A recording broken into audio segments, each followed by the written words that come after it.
I use EMDR, which helps to bring down the intensity of feelings left behind from something. Not so what is EMDR? Okay, so EMDR is eye movement, desensitization, and reprocessing. So what it means is like a lot of big words. It's a lot of words.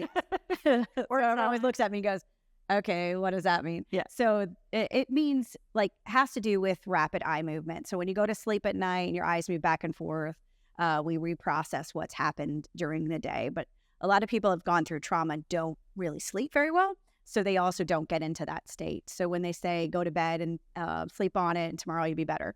The idea came from Francine Shapiro, and she was walking in New York one day and noticed that when she was looking back and forth, that it was from one side of the road to the other, that things were able to calm down for her or bring down what she was upset about. So that's where she started EMDR. So it has to do with the bilateral movement of one side of your body to the other, either with the eye movement or tapping. I use buzzers too.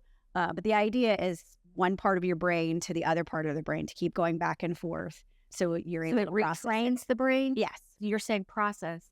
So it retrains the brain and it lessens the intensity of the pain? It lessens the intensity of the pain. It actually brings the image further back in your mind. So if you have something that's really intense right now, it's going to be a very close and vivid. And while we're doing EMDR, so we're talking about it, I'm asking you to figure out what's the feeling that's left behind. So if I'm feeling betrayed or I'm feeling like I'm not good enough, that's the thing we want to go back to and find out where that came from. Either we know it's a specific spot or it's something that we're not exactly sure, but your mind will take you there. And so the idea is you're also listening to either the buzzers back and forth or the movement of your eyes following my fingers. But your brain can't do both. So it's trying to figure out which one am I going to focus on. So it starts to break down that stuck point of I'm living in this vivid moment as if I was reliving it all over again. So is that part of what keeps us stuck in? Yes. The beginnings of grief, that where the pain is so bad, the sorrow is so horrible, you can't live. Exactly. Right. So if you're feeling like it happened yesterday, and also if it's something that happened when you're young, most of the time you're still living in that same stage of life. So reacting to it. Right. So that, let's say it happened when you were 12, you're still acting like you're 12. Mm-hmm. You're mature wise. Everything else has gone forward, but that maturity level or that processing skill that you should have learned at that age is stuck there. So you're not really moving on. And that's why a lot of adults will act a certain kind of way. Act out for sure. Kind of way. Right. We love to say that kids are the ones that are acting out, but there's a lot of adults acting out. I know some. Yes, I do too. I've been married to a couple. Yes. I've been married to a couple. I've married to a couple. Right. So what a therapist says I've been married a few times. Yeah, sorry. Yeah, exactly. No, we don't hear more about that. Yeah, we definitely will. But, the idea is we got to get out of that. And we just keep talking about it doesn't necessarily take it away. So it's not a normal talk therapy. So I don't know if you want to do this, but sure. I just want to demonstrate it a way, if we could. Okay. So like in the last interview I was in, I was kind of shocked because I feel like I've worked through so much of my grief with my husband. Mm-hmm. And the person I was interviewing said, well, do you ever play music that used to remind you, used to have with him together? And it really took me aback. And I said, it's 4.5 years later, still can't play music that we shared. Right. Is that something you would do EMDR on? Absolutely. Do it. Okay.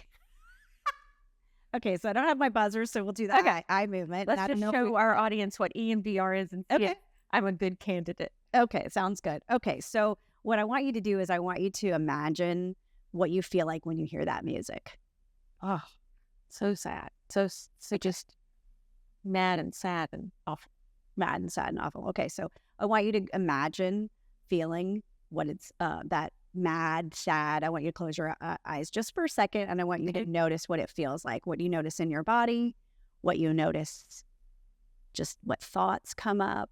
Okay. Images. Okay.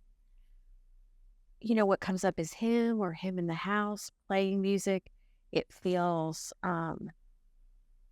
takes me all the way back 4.5 years, like I haven't done any work. I just want to sort of fold in on myself. Okay. So what I want you to do is I want you to just notice that image, and you're going to go ahead and follow my fingers. Okay.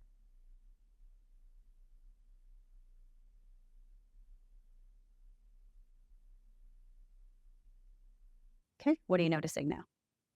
I was thinking of him laughing. Okay. All right. Is that an image you want to keep? Yes. Okay. All right. So we're going to go ahead and just for a shortened version, I want you to go ahead and notice that feeling, those memories, the image of him laughing. Yeah. I didn't know any rock music when we got married. It was started dating. It was a classical musician, and I just lived in a tunnel. And one of the first dates we went on, he started playing Fleetwood Mac. And he had the best time in the car. It was his favorite band, and he had the best time in the car, just telling me everything about all the artists and what they were good at, what they played, and Stevie Nicks and all that kind of thing. And so instead of me being bent over and sad in the kitchen, that immediately took me to laughing in the car. Okay, good. All right. So I want you to notice that and go ahead and follow my fingers.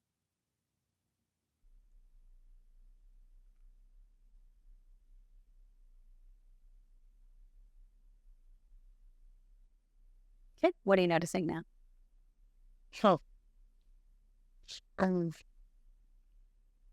He would want to leave me with that music. Okay. Yeah. Okay. All right. So I noticed that sadness came up. So we're going to go back to but in a good way. In a good way. Okay. Yeah. All right. So we'll go back to the part that he wants to leave you with that. So when you think of him and you think of that piece that you want to be close to him and that have that memory of laughter and he shared this with you, is that something you want to continue to remember? Yes. Okay. All right. So when I bring up the idea of I can have good memories and then not be sad, is that true? It is true. Okay. All right, go ahead and follow my fingers.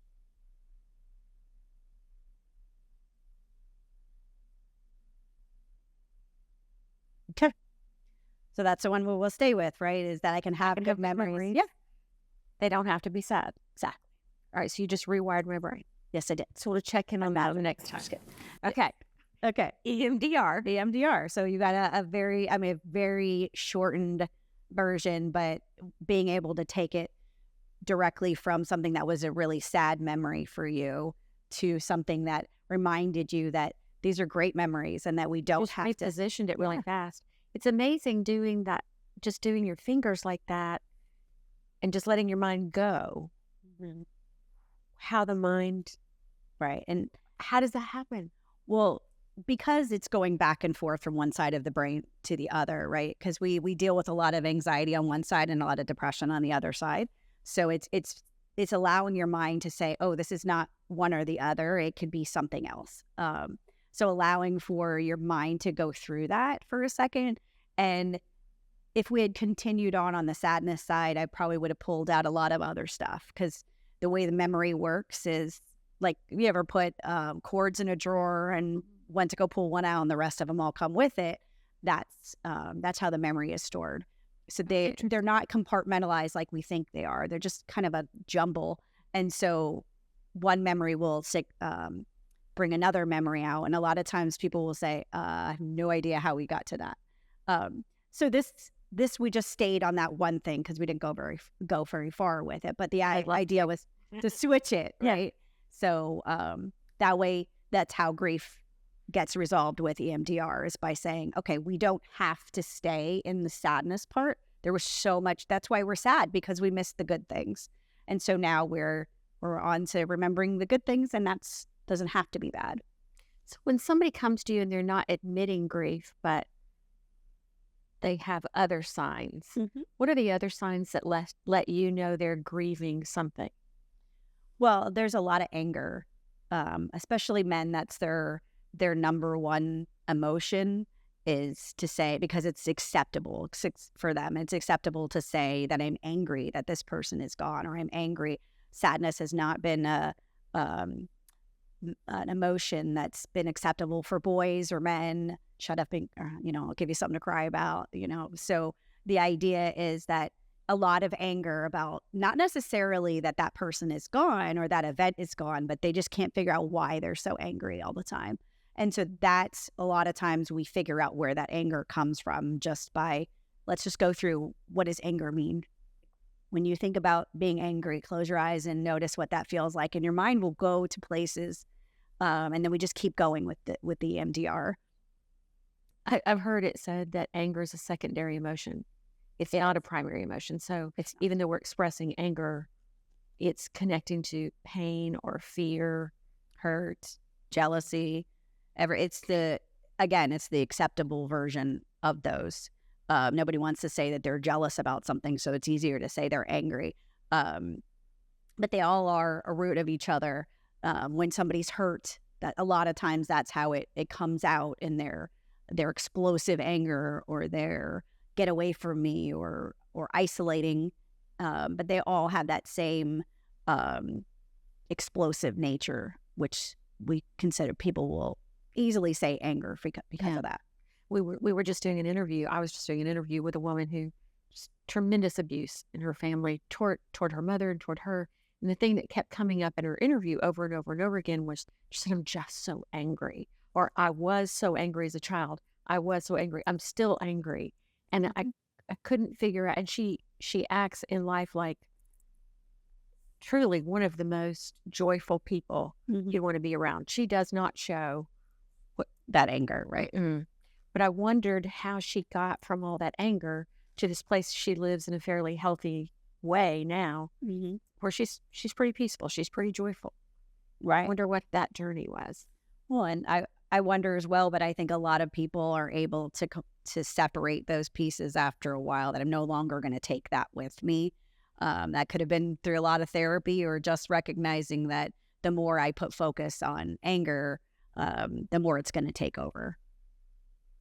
So trying to find a different solution of changing the way you think, changing it to a positive statement versus, I just can't keep living this way. So why did you go into trauma therapy? Completely on accident. Really? Well, I worked with the mental health court, I don't know, probably 10 years ago now. And I noticed there was so many people that were mandated to come to me. And that's never a good way to start a session. Yeah. Lady, I have to be here. So I noticed that so many of these people were coming in with major issues, what I would definitely call your normal big T trauma of like police officers who got caught doing stuff, and all the trauma that they would go through. So I decided I got to do something about this, because I felt like a very ineffective therapist. So I needed something else. I that. Yeah. Really? Yeah. That's when I was really in what's the word? Imposter syndrome. Thank you. Happens all the time. I definitely felt like an imposter. And so once somebody told me about the training, I'm like, okay, I have to go do this. And it was the first training in the 24 years I've been doing this that actually I walked out saying, oh, I could do this. Oh, wow. This is because they make you work on your own stuff. I was going to say, yeah. I'm assuming, just the little bit I know of you, that you probably have had EMDR therapy for yourself. Yes. I mean, it was part of the training, and I kept saying, I don't have anything. It's no big deal. And then by the time I left, when we were doing, I started crying, and I was like, no, that's not me. It's not me. But I realized, wow, there was stuff that I needed to work through, and I saw firsthand how it felt, because we had to be an observer, and we had to be the therapist, and then we had to be a client. So being in all those three positions, seeing it really gave me a perspective that I don't think I could have had otherwise, to be sitting in front of a client and doing it. So from that point forward, you've used EMDR in your therapy. I use it almost solely. And, I do use cognitive behavioral, which is the basis of pretty much any therapy, of being able to change the way you think about things. The mind is extremely powerful, and what we can change in our thoughts, and our thoughts have so much to do with how our physical body reacts to things. So, but I use the two together. So EMDR is a script-based therapy, and I'm not a script-based person. So I do kind of do things a little bit outside the box, and kind of go with what I feel is going to work best for that person.